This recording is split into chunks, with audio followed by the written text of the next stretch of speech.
Diagnosis and management of meningitis. Meningitis is the inflammation of the meninges, that is the membranes which are covering the brain and spinal cord, and they are protective in function, cushion-like function, along with the cerebrospinal fluid filled within these membranes, especially in the subarachnoid space. For diagnosis, the main symptoms of this disease is high-grade fever, neck rigidity, headache, photophobia, nausea, vomiting, and the changes in the mental or the mood conditions. That is, there is depression, stress conditions, they are leading to the various complications like seizures and leading to the fatal condition like coma.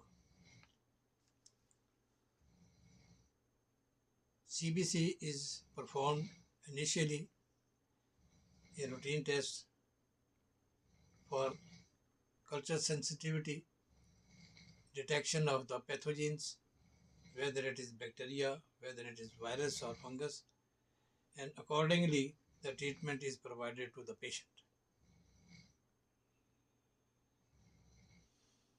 Next is the imaging processes or procedures, X-ray, skull,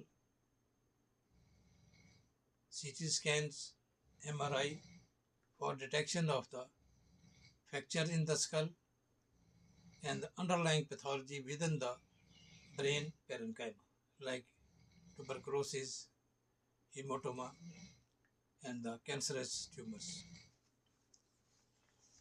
Early diagnosis can cure the patient easily,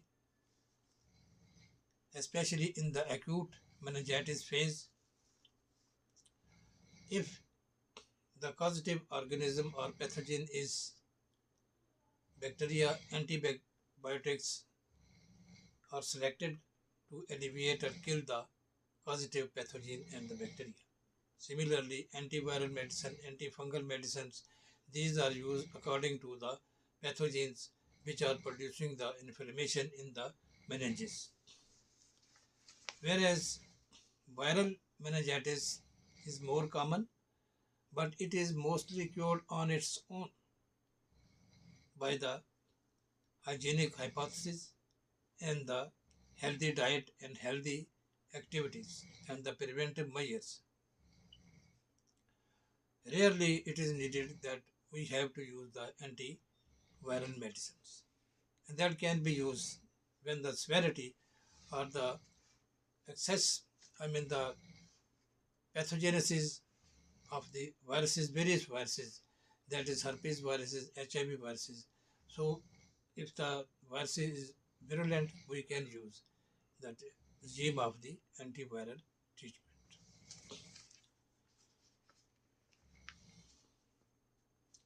So these are the, in addition to these, the symptomatic treatment for fever, antipyretics, acetaminophen, ibuprofen, NSAIDs for headache, myalgia, arthralgia, they are commonly used.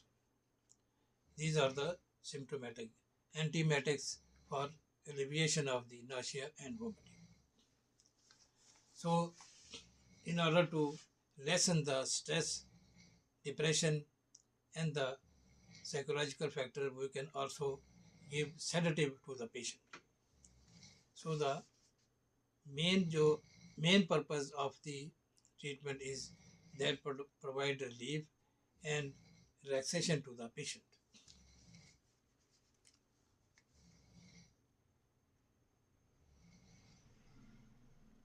We have to provide safety measures in the vicinity and the atmosphere of the patient.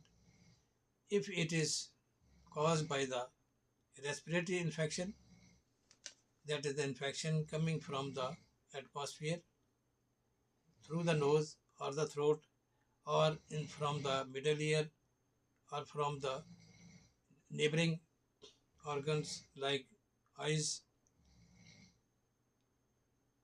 oral infection.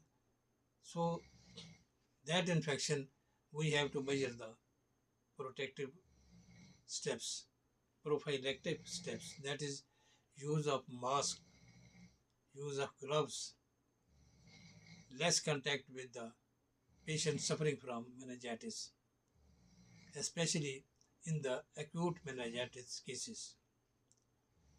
No, we should provide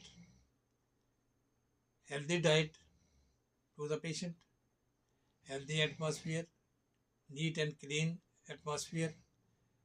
The patient should use sufficient quantity of fresh vegetables, fruits to fulfill or adjust the requirement of the vitamins and minerals to the body to boost up the immunity against the disease. Pasteurized milk, filtered water, excess amount of water must be taken by the patient. The patient must be hydrated, stay hydrated. This is the basic factor for the immunity and the resistance against the infection. In acute case, the disease can be cured within 1 month by proper care, proper selection of the medicine, diagnosis. When in cases of chronic, especially the fungal meningitis, that may take months or years for the treatment of the disease. And these chronic cases produces the various complications, especially damage to the brain, parenchyma, that produces encephalitis, and the various other diseases pertaining to the neurons of the central nervous system. So early diagnosis, early treatment can cure the patient earlier and provide safety and relief to the patient. While in chronic stage, we have to wait for months or years, and regular treatment have to be taken by the patient for the safety of the life.